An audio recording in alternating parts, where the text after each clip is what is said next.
advice is usually the last thing a teenager wants to hear, especially when it comes from a parent. So our next guest found a unique way to package his words of wisdom for his daughter and others. In his book, Discovering Your True North Letters to Aaron, Randy Thoms discovers and shares his insights and opinions on all different aspects of his life. Welcome to Connecticut Style. It's nice to have you here. Thanks for having me. So this book is written in a kind of a unique way. Why don't you expand on that? Well, I wrote this book in a series of letters to my daughter Erin about different aspects of life that can have a profound effect on everybody.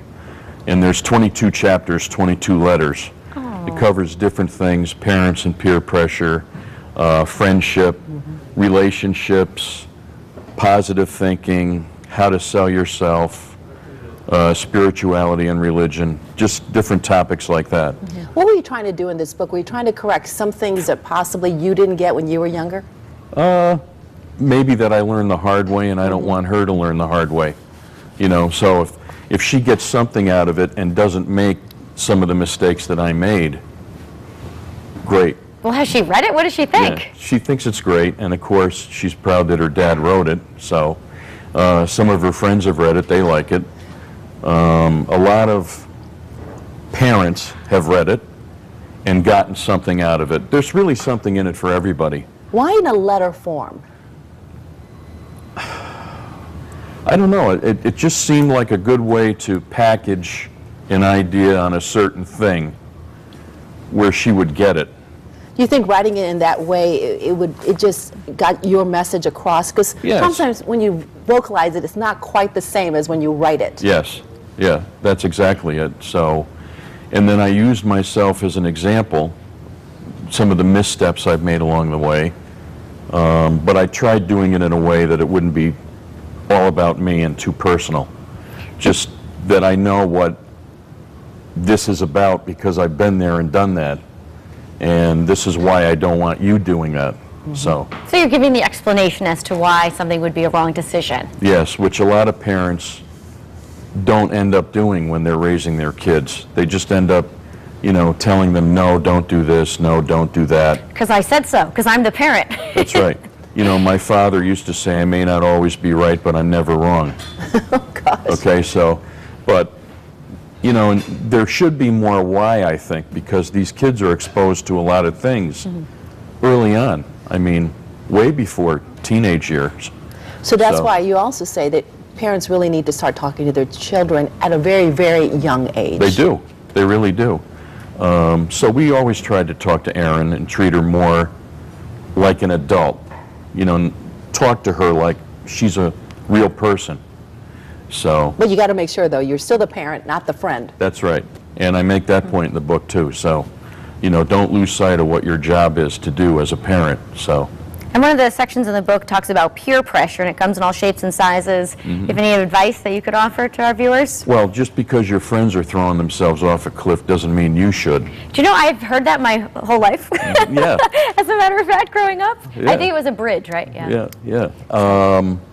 And that, you know, when you're growing up and through your high school years, it's all about fitting in.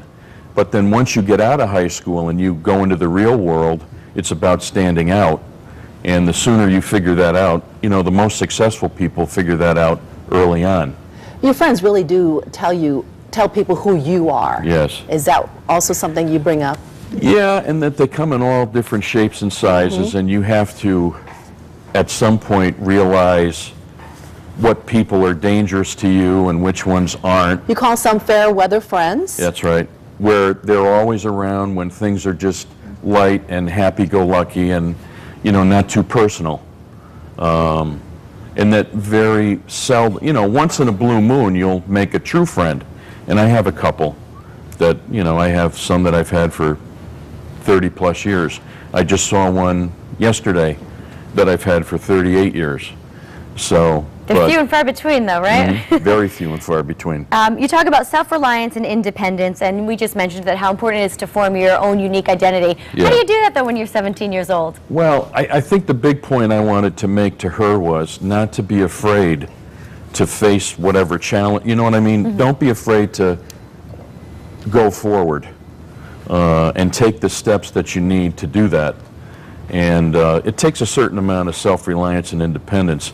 Different people with different personality makeups will have different amounts of it. But, you know, we never try to stifle her. You know, we want her to move forward. I mean, I want her to do it in the right way, so she doesn't end up, you know, stepping in some quicksand. But sometimes you have to make mistakes along the way to learn from them, right? That's right, because there are no rule books necessarily. So, Yeah, and I make that point in the book too. They have to make the mistakes to learn and then move on. Right, and hopefully they're not real bad mistakes, you know. And hopefully as a parent you can keep them from really... That's right. That's why you're there, That's to help right. guide them That's through right. these mistakes. Yep, exactly. Randy, where can we find your book? It's available on Amazon and Barnes & Noble online. There's signed copies available at the Bank Street Book Nook in New Milford. Oh, terrific. And good. we're working on trying to, you know, make it available in more places. Just really quickly, just to wrap things up, what's the biggest message you have here for parents and children? Just to talk to each other, and that parents should respect their kids. I mean, to a point, but Right. they should respect their kids and treat them like people, not like 5-year-olds. Very good. You All right, know. Randy, thank you so much for being here. The name of the book, again, is Discovering Your True North, Letters to Aaron. Great to have you. Thank you. All right, coming up next, I'm in the kitchen with Sultan's Turkish Restaurant. That's when Connecticut Style returns. Don't go anywhere.